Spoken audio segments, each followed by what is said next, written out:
आज हम खुदा के कलाम का मुतालिया वाज बउनवान हम मुबारक हैं के तहत करते हैं।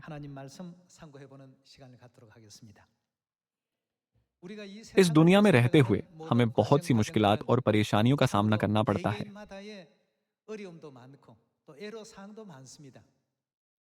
ज़मीन किस किस्म की जगह है जहां हम मुश्किलात से गुजरते हैं और दर्द में मुब्तला होते हैं?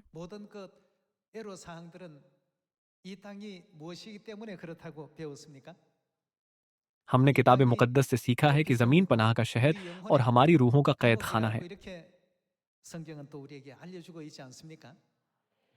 कैद खाना में हम आज़ादी से वो नहीं कर सकते जो हम चाहते हैं। ये ऐसी जगह नहीं है। यहाँ हमें उन तमाम गुनाहों से तौबा करनी चाहिए जिनका हमने इर्तिकाब किया है। पुनाह के इस शहर में, यानी अपनी रूहों के कैद खाना में, हमारे पास अपने नफ्स पर काबू पाने और खुद पर गौर फिक्र करने का वक्त है।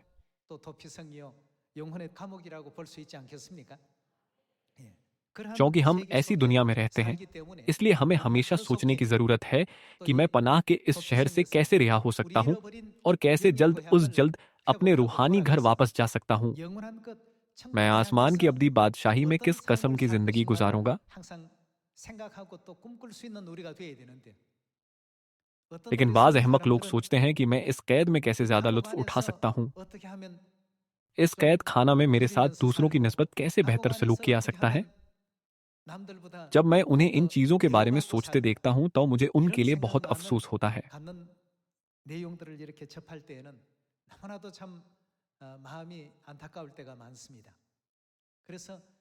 आज आए हम एक बार फिर खुद को ये याद दिलाते हैं कि हम लोग क्यों मुबारक हैं।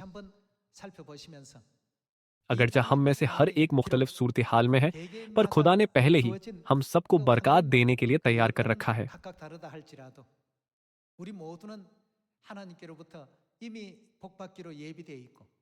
हमारा मुस्तकबिल बहुत रोशन और अजीम है। हमें हरगिज नहीं भूलना चाहिए कि हमारा मुस्तकबिल बहुत शानदार है।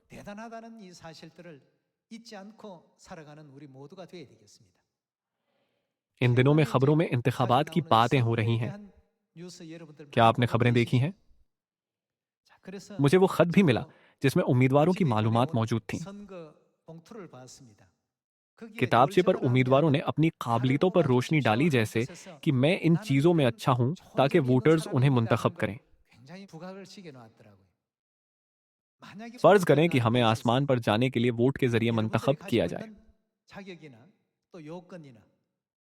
तो फिर हमें आसमानी फरिश्तों के जरिए मुंतखब किए जाने के लिए अपनी सलाहियतों या काबिलियतों को उजागर करना चाहिए। वो कहेंगे शहजादा नंबर 1 इसमें अच्छा है, या शहजादी नंबर 2 में ये खास काबिलियत है। तो फिर हमें अपने किताबचों पर अपनी काबिलियतें दर्ज करनी चाहिए।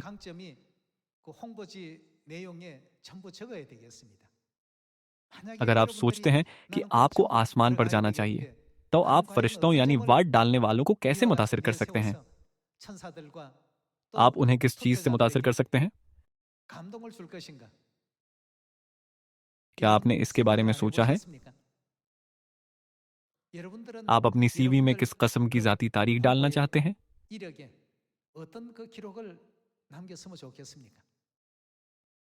मैं आसानी से आजमाइश में पड़ गया था। भाइयों और बहनों से बात करते हुए मैं अक्सर गुस्से में आ जाता था। मैं गर्म मिजाज था कि आपकी काबिलियतें नहीं हो सकती। आसमान की बादशाही में जाने के लिए आप में किस कस्म की खूबियां होनी चाहिए? आप अपना तारुफ करवाने के लिए अपना जाती किताबचा क्यों नहीं बनाते? आपकी काबिलियत क्या है? आप किस में बेहतरीन हैं? क्या आप सिर्फ इन बातों को दर्ज करेंगे कि आपने दूसरों से कैसे झगड़ा किया?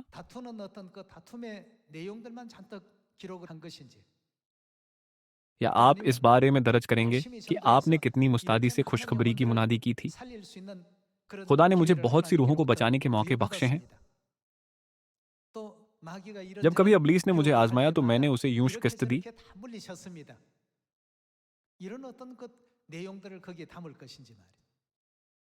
चूंकि इंतखाबात नजदीक थे, तो मैंने उम्मीदवारों की मालूमात का जायजा लिया।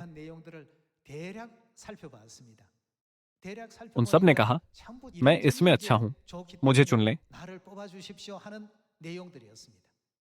क्या होगा अगर हमें वोट देकर आसमान की बादशाही में जाने के लिए मुंतखब किया जाए? क्या आप सोचते हैं कि आप जा सकते हैं? जब मैंने इसके बारे में सोचा तो मुझे एहसास हुआ कि मैं बिल्कुल भी अच्छा नहीं था। भाइयों और बहनों, अगर उम्मीदवारों की सीवी फरिश्तों को भेजी जाए तो क्या होगा? फरिश्ते ये सोचते हुए इन्हें पढ़ेंगे कि उनमें किस किस्म की काबिलियतें हैं। फर्ज करें कि आपको अपनी रूहानी सीवी बनानी है, आप किस किस्म की बातें लिखेंगे? क्या होगा अगर फरिश्ते हमारी सीवी देखें और हमारा अंदाजा लगाएं?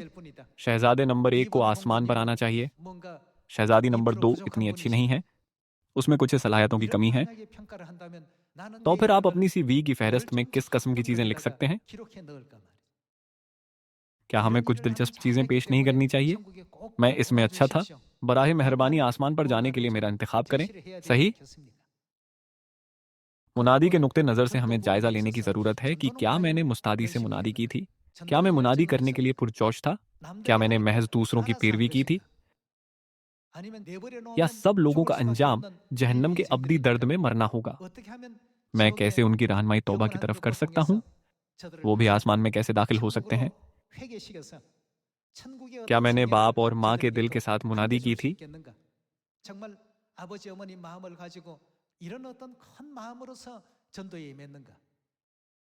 क्या मैंने ये तारीफें सुनने के लिए काम किया था कि मैं बेहतर काम कर रहा हूँ? भाइयों और बहनों, अगर फरिश्ते हर रोज हमारे हर काम और हर बात पर नजर रखें और सबको वार्ड दें,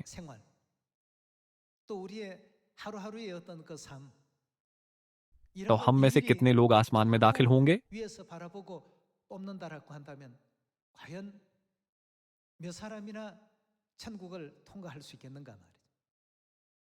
फर्ज करें कि बयाबान में 40 साल गुजारने के बाद 6 लाख इसराइलियों में से सिर्फ यीशुआ और कालब को वोट देकर चुना गया था।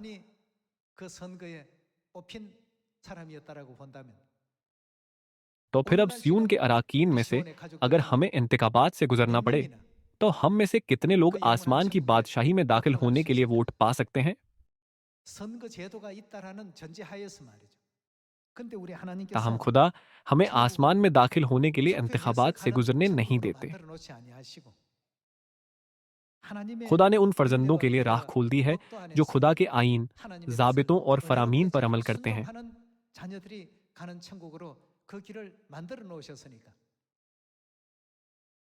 ये कितनी शुक्रगुजारी की बात है। आसमान पर फरिश्ते हमें देख रहे हैं, वो देखते हैं कि हम कैसे रहते हैं, हम क्या सोचते हैं और हम किसकी उम्मीद रखते हैं।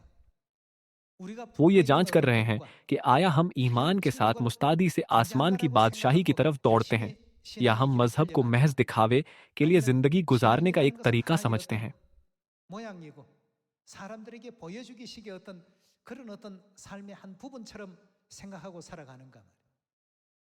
आसमान में फरिश्ते हमें ऊपर से देखते हैं और हर रोज खुदा को खबर देते हैं।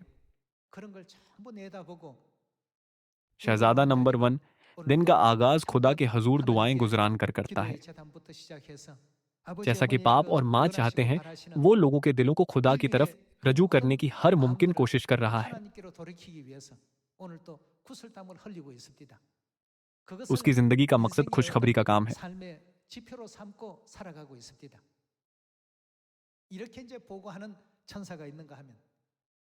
तब कुछ और फरिश्ते शायद कहीं शहजादी नंबर तुहू मुकम्मल तौर पर भूल गई है कि वो जमीन पर क्यों आई थी। वो अपनी जिंदगी की समझ खो चुकी है। वो हर वक्त आसमानी चीजों की बजाय जमीनी चीजों के बारे में सोचती है।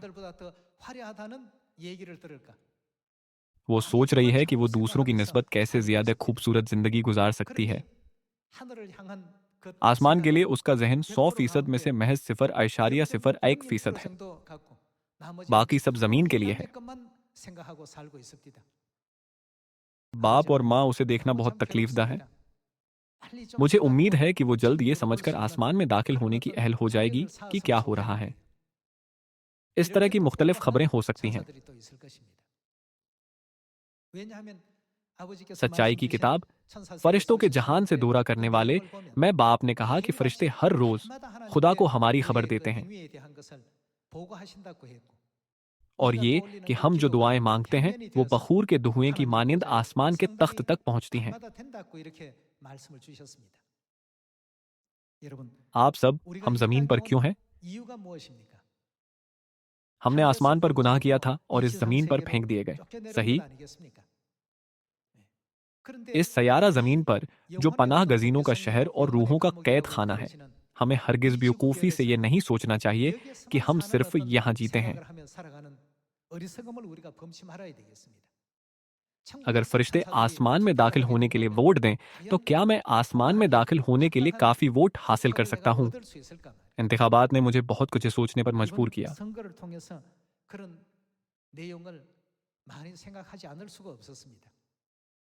बात शायद कहीं आप वाज के उन्वान से गैर मुताल्लिका तौर पर इंतखाबात के बारे में इतनी ज्यादा बात क्यों कर रहे हैं?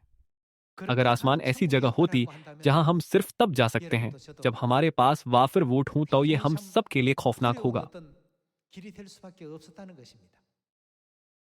लेकिन हमारे आसमानी बाप और आसमानी माँ ने तमाम मुश्किलात और दुखों को बर्दाश्त किया।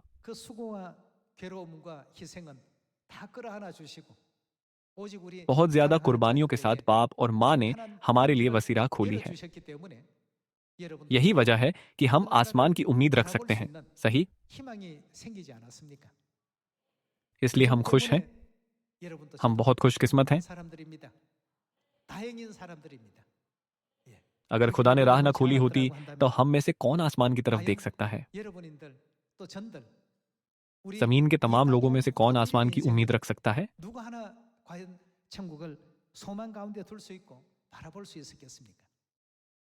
क्या आपने किताब मुकद्दस में देखा है कि आखिरी दिनों में उम्मीदवार होंगे? वो कहेंगे, मैंने ये किया है इसलिए मुझे आसमान में दाखिल होने दें।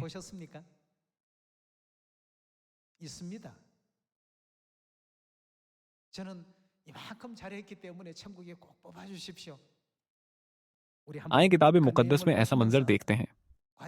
जब हम पर ऐसा वक्त आता है, तो हम सब खुदा से कहते हैं, बराह करम मुझे आसमान पर ले चलें।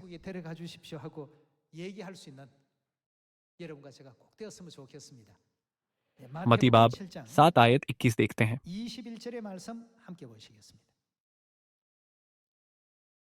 जो मुझसे ऐ खुदावंद कहते हैं, उनमें से हर एक आसमान की बादशाही में दाखिल न होगा, मगर वही जो मेरे आसमानी बाप की मर्जी पर चलता है। उस दिन बहुतीरे मुझसे कहेंगे, ऐ खुदावंद, क्या हमने तेरे नाम से नबूत नहीं की और तेरे नाम से बदरूहों को नहीं निकाला और तेरे नाम से बहुत से मौजज़े नहीं दिखाए?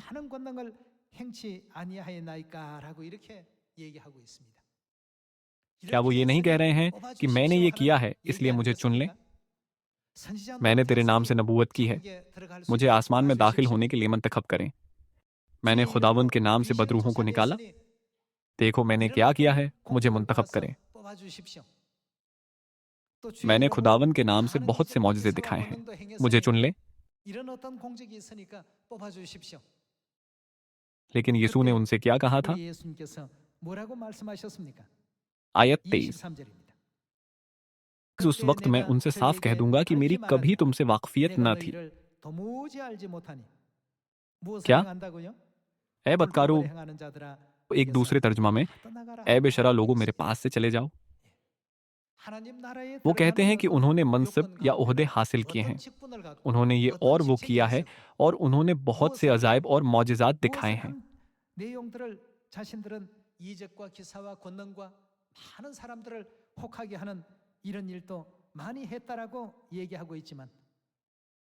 लेकिन यीशु कहते हैं, उस वक्त मैं उनसे साफ कह दूंगा कि मेरी कभी तुमसे वाकफियत न थी। ए बेदकारो, मेरे पास से चले जाओ। इसीलिए खुदा जमीन पर हमें आसमानी शरीयत सिखाने आए हैं, सही? आसमान में दाखिल होने के लिए कोई खास शर्त नहीं है। खुदा उन लोगों को अपनी बादशाही में ले जाना चाहते हैं जो आसमानी शरीयत की पैरवी करते हैं। वो कहते हैं, हमने तेरे नाम से नबूत की, हमने तेरे नाम से बदरूहों को निकाला। हमने बहुत से माजिज़े दिखाए हैं, लेकिन खुदा कहते हैं कि वो उन्हें नहीं जानते। जब वो ज़िंदगी की रूह की शरीयत पर अमल करते हैं, तो खुदा उन लोगों की रहनुमाई आसमान को करते हैं। मत्ती बाब 7 को देखते हुए हम तस्दीक कर सकते हैं कि हम वाकई पुरमुसरत लोग हैं। खुदा ने कहा, सिर्फ वही मेरे पास आ सकते हैं जिन्होंने खुदा से सीखा है। मैका बाब 4 कहता है कि खुदा हमें आखिरी दिनों में अपनी राहें सिखाएंगे। हम वैसा ही करेंगे जैसा हमें सिखाया गया है। इसलिए हमें देखो, क्या हम खुदा के बख्शे नए अहद की सच्चाई की राह पर कायम नहीं रहते? अगर हम आसमान पर जाने के लिए वोटों से मुंतखब होते हैं, तो हमारा मुस्तकबिल गैर यकीनी होगा। ताहम शुक्र है कि खुदा खुद जमीन पर आए और हमें जिंदगी की सच्चाई की शरीयत सिखाई। खुदा ने हमें अपनी आंखों से देखने, अपने कानों से सुनने और अपने दिल से समझने की इजाजत दी है।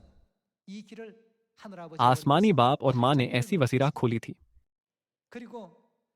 और मुकाशवा बाब 22 में क्या लिखा है?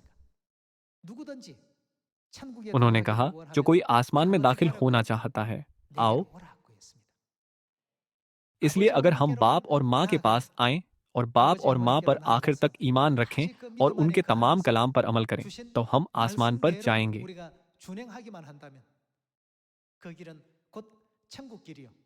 ये पनाह की राह, हमेशा की जिंदगी की राह और अब्दी आसमान के शाही कहनों की राह है।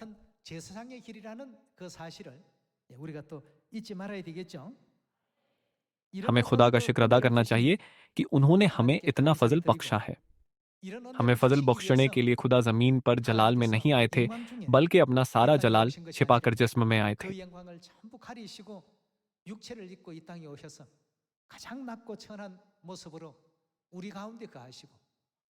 वो हमारे दरमियान फरवतनी से और पस्त सूरत में रहते थे। बाज औकात खुदा अपने आप को हमसे ज्यादा आजिज करते हैं। हाँ, ताकि खुदा हमसे कमतर होकर जाहिर होते हैं, ताकि हम उन्हें देखने, सुनने और समझने से मुबारक हो सकें। इसकी वजह यह है कि मुबारक हैं तुम्हारी आंखें, इसलिए कि वो देखती हैं, और तुम्हारे कान इसलिए कि वो सुनते हैं। लोका बाब 22 आयत 7 से देखते हैं।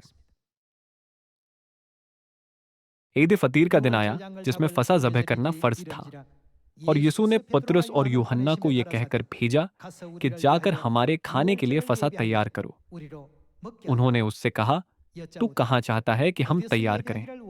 उसने उनसे कहा, देखो, शहर में दाखिल होते ही तुम्हें एक आदमी पानी का घड़ा लिए हुए मिलेगा। जिस घर में वो जाए उसके पीछे चले जाना, और घर के मालिक से कहना कि उस्ताद तुझ से कहता है, वो मेहमान खाना कहाँ है जिसमें मैं अपने शागिर्दों के साथ फसा खाऊं। वो तुम्हें एक बड़ा बाला खाना आरास्ता किया हुआ दिखाएगा, वहीं तैयारी करना। उन्होंने जाकर जैसा उसने उनसे कहा था वैसा ही पाया और फसा तैयार किया। जो कुछ यीशु ने किया था वो किताब मुकद्दस में वाज़े लिखा है। यीशु ने नए अहद की शरीयत को माना। उन्होंने पतरस और यूहन्ना को खुदा की पाक शरीयत की तैयारी करने को कहा। आए नए अहद की इस शरीयत को आयत 19 से देखते हैं। फिर उसने रोटी ली और शुक्र करके तोड़ी और ये कहकर उनको दी कि ये मेरा बदन है जो तुम्हारे वास्ते दिया जाता है। मेरी यादगारी के लिए यही किया करो। और इसी तरह खाने के बाद प्याला ये कहकर दिया कि ये प्याला मेरे उस खून में नया अहद है जो तुम्हारे वास्ते बहाया जाता है। यहाँ यीशु कहते हैं, यही किया करो। क्या आज खुदा पर ईमान रखने का दावा करने वाले बहुत से लोग फसा मनाते हैं? नहीं, वो नहीं मनाते। तो फिर मत्ती बाब 7 आयत 21 के मुताबिक वो किस पर अमल करते हैं? वो बेशरा काम करते हैं। खुदा ने यह कहते हुए जिंदगी की सच्चाई कायम की कि यह प्याला मेरे उस खून में नया अहद है जो तुम्हारे वास्ते बहाया जाता है। ताहम आज समंदर की रेत की मानंद बेशुमार कलीसियाएं सच्चाई को रद्द कर देती हैं। ताहम खुशकिस्मती से खुदा ने खुद हमारे लिए सयून कायम किया है। उन्होंने हमें ये सिखाते हुए कि नए अहद की फ़सा की सच्चाई हमारे लिए कितनी ज़रूरी और कीमती है, हमें अपना कीमती गोश्त और खून दिया। 당신의 거룩하신 살과 보혈의 피를 우리 속에 전부 넣어 주셨습니다. हमारे लिए आसमान की 그것이 이제 बादशाही में 정부가 दाखिल 돼서 होना एक निशान 우리는 है। 천국 들어갈 수 있는 सादा 여러 अल्फाज 가지 में कहीं तो 많은 हमें 방법들이 एक 있지만 मुफ्त पास मिला है जो हमें 쉽게 말하면 आसमान को जाने 그 वाली सड़क 패스 पर 카드를 कई 지금 चौकियों से 가지고 गुजरने की इजाज़त देता है। 일본 जब 천사가 पहला फरिश्ता कहता है, 신분증 अपना 보여주십시오. शनाख्ती कार्ड 딱 दिखाओ, तो 보여주면 हम इसे 아, फरिश्ते को दिखा 아버지 सकते हैं। 어머니의 तब फरिश्ता 거룩하신 हमसे 살과 कहेगा, 피가 있으니 आप आसमान की 이런 शहजादियां व 나라에 शहजादियां हैं, 왕자 क्योंकि आपके 공주님이시오니 पास बाप और माँ का 들어가십시오. मुकद्दस गोश्त और खून 자격이 है। 있습니다. आप आसमान में दाखिल होने के लायक हैं। 우리가 부족한 बुराहे 부분도 मेहरबानी 많고 अंदर आए। 모난 부분도 많고 हम में कई लिहाज से 연약한 कमी है। 부분도 많습니다. अभी भी हम में बहुत सी खामियां हैं और हम 그러나 कमज़ोर और 우리 नातवा हैं। 하나님의 ताहम 거룩하신 이 हमारे 살과 खुदा के 피로 मुकद्दस 말미암아서 गोश्त और खून के 우리의 वसीला 어떤 그 हम 길들이 चौकियों 다른 से गुजर सकते 사람에게는 हैं, 거치는 अगरचा वो दूसरे 하나의 लोगों की 어떤 राह में 그 रुकावटें हों। 시험의 과정이 되지만 우리 하늘 자녀들에게는 하나님께서 그냥 क्योंकि खुदा 포도할 수 ने 있는 हमें ऐसा 이와 खास 같은 फजल 특별한 बख्शा है, तो 은혜를 हम वाकई 베풀어 मुबारक 주고 लोग 있으니 हैं। 우리야말로 진실로 복 있는 사람 아니겠습니까? 너희 मुबारक हैं 눈은 तुम्हारी 눈으로 आंखें इसलिए 너희 कि वो 귀는 देखती हैं 들음으로 और 볼 수 तुम्हारे 있도록 कान इसलिए कि वो सुनते हैं। 누가 किसने हमें देखने और सुनने 보여주셨고 की 누가 इजाज़त दी है? 들려주셨습니까? आसमानी 하늘 बाप 아버지 और माँ 하늘 ने हमें ये 어머니께서 सब चीज़ें 이 देखने 모든 और सुनने की 것들을 इजाज़त दी है। 허락해 놓으셨습니다. हम 우리는 सिर्फ 단지 बाप और माँ के 아버지 पास आए थे। 어머니께로 나온 것뿐인데 किताब मुकद्दस की 아버지 नबूतों के 어머니께서 मुताबिक 이 मो든 बाप और 것을 माँ ने हमें ये सब 예언대로 बातें 가르쳐 सिखाई हैं। 주셨습니다. 사는 길을 가르쳐 주셨고 उन्होंने हमें 천국 जिंदगी 가는 की 길을 राह यानी 이끌어 आसमान की 주셨습니다. राह सिखाई है। 우리야말로 इसलिए हम आसमान 참 की बादशाही में 선도 दाखिल 없는 होने के लायक हो 하늘 सकते 나라에 हैं, जहाँ कोई 넉넉히도 나아갈 इंतखाबात 수 नहीं 있는 होते। 복 हम 있는 कितने मुबारक 삶이라는 게 हैं। 무엇이겠습니까? 예. यर्मिया 예레미야 बाब 우리 31 आयत 32장 31 से देखते 말씀도 हैं। 한번 더 찾아봅시다. बाब 31 आयत 31 में 31장 ये कहा 31절의 गया है 말씀 कि 보시면 나 देख वो 여호와가 दिन आते 말하노라 हैं, खुदावंद 보라 फरमाता 날이 है, 이르리니 जब मैं 내가 इसराइल के 이스라엘 घराने 집과 और 유다 यहूदा के 집에 घराने के 새 साथ 언약을 नया अहद 세우리라 बांधूंगा, 나 여호와가 उस अहद 말하노라 के मुताबिक 이 नहीं 언약은 जो 너와 मैंने 그들의 उनके बाप 열조의 दादा 손을 से किया, 잡고 जब 애굽 मैंने 땅에서 उनकी 인도하여 दस्तगीरी 내던 की 날에 ताकि 세운 उनको 것과 मुल्क 같이 मिस्र 아니할 से 것은 निकाल लाऊं, और 내가 그들의 उन्होंने 남편이 मेरे 되었으니 उस अहद को तोड़ा, 그들이 अगरचा 내 मैं उनका 언약을 मालिक था, 하였습니다. खुदाविंद फरमाता है। 나 여호와가 बल्कि 말하노라 ये वो अहद है 그러나 그날 जो मैं 후에 उन 내가 दिनों के बाद 이스라엘 इसराइल 집에 के 세운 घराने से 언약은 बांधूंगा। 이러하니 곧 खुदावंद 내가 फरमाता है, 나의 मैं 법을 अपनी 그들의 शरीयत 속에 उनके 두고 बातिन में 그 रखूंगा 마음에 और उनके 기록하여 दिल पर 나는 उसे 그들의 하나님이 लिखूंगा, 되고 और मैं 그들은 उनका खुदा 내 हूंगा 백성이 और 될 वो 것이라 मेरे लोग होंगे। 하였습니다. 예.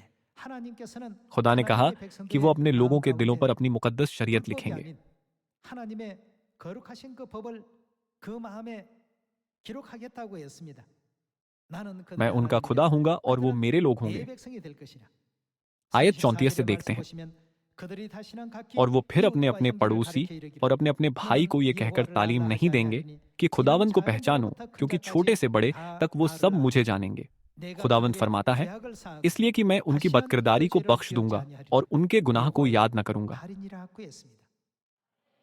우리가 가지고 있는 हमारे बहुत से 수많은 गुनाह हैं। 죄성들 그 모든 것을 नए अहद की शरीयत का 당신에게 ऐलान 하시고 करते हुए खुदा ने 사해 हमारे 주셔서 सब गुनाह माफ कर दिए हैं 영원한 और 천국으로 उन्हें फिर 갈 याद 수 नहीं 있도록 करेंगे, ताकि हम 이 आसमान की 새 बादशाही में 언약의 जा 법을 सकें। 그래서 सही, 선포하신 것 아니겠습니까?